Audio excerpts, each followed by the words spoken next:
प्राचीन ग्रंथों में विज्ञान एक ऐसा विषय है जिसकी चर्चा अनवरत होती रहती है। कहा जाता है प्राचीन ऋषि मुनियों ने आज के आधुनिक विज्ञान से भी ज्यादा गूढ़ विज्ञान खोज लिया था।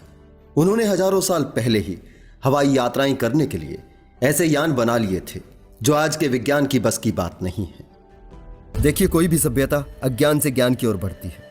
अब ये कैसे संभव हो सकता है? जिनके पूर्वजों के पास पुष्पक विमान का ज्ञान था, उनकी संतानें आज भी गांव देहात में बैलगाड़ी में चलती है।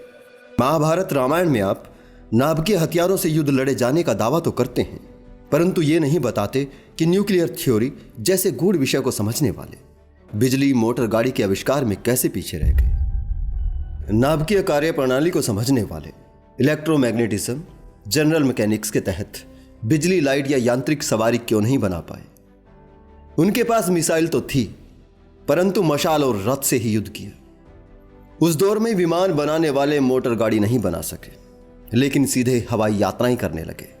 क्या यह संभव है? पहले इंजन बिजली का आविष्कार होता है, उसके बाद ही हवाई जहाज बनाया जा सकता है। हवा में उड़ने से पहले 4 कदम जमीन पे चलना होता है। आखिर यह कैसे संभव है? प्राचीन रामायण के युग में हमारे यहां पुष्पक विमान द्वारा हवाई यात्राएं की गई और उसके बाद के युग में बैलगाड़ी का सफर हुआ और रथगाड़ी से युद्ध हुआ। दूसरी सबसे बड़ी बात, आज की आधुनिक सर्जरी से ज्यादा एडवांस सर्जरी की किताब सुश्रुत संहिता आपके पास है, जिसकी बाबत आप ये दावा करते हैं कि हर तरह की सर्जरी हमारे पूर्वज किया करते थे। ये बात भी उसी तरह प्रकृति के नियम का उल्लंघन करती है। जिनके पूर्वज 1000 साल पहले ही सर्जरी कर दिया करते थे, 50 साल पहले तक उनकी संतानें अपेंडिक्स के दर्द में तड़प कर मरती रही, जो कि आज की सबसे मामूली सर्जरी है। सभी तरह के रोगों की जानकारी रखने वाले लोगों को 30 साल पहले तक पता नहीं था कि मिर्गी एक दिमागी बीमारी है। वो उसे भूत बाधा समझ झाड़ फूंक किया करते थे। आज से 50 साल पहले भारत में शीतला माता नाम की एक बीमारी हुआ करती थी, जिसे माता का प्रकोप कहा जाता था।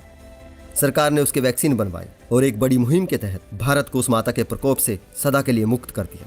इसी तरह यहाँ पोलियो ने आधे देश को अपाहिज बना रखा था।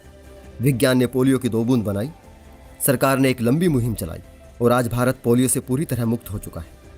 कुछ साल पहले तक यही लोग पोलियो को भी पूर्व जन्म के कर्म का फल कहा करते थे।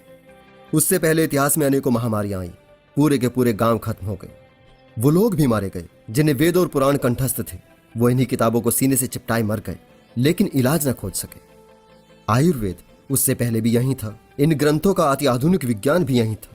चमत्कारी मंत्र, श्लोक, गाय गोबर, गोमूत्र सब भारी मात्रा में यहीं था, लेकिन किसी रोग का निदान न कर सके। सारे विश्व का ज्ञान आपके धर्म की किताबों में है, सारा आधुनिक विज्ञान आपकी किताबों में है, फिर भी हम दूसरों पर निर्भर हैं।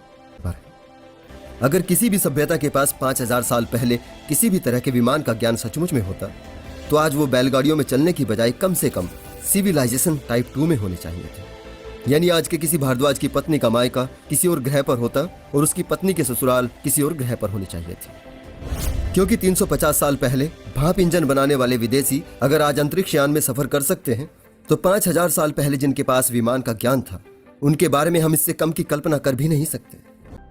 अगर आप कहते हैं कि हम पे आक्रमण हुए हैं और सारा वैज्ञानिक ज्ञान नष्ट हो गया, तो सवाल खड़ा होता है, आक्रमणों से पहले ही मिसाइल और विमान की तकनीक रखने वाले तीर और तलवार से कैसे हार गए?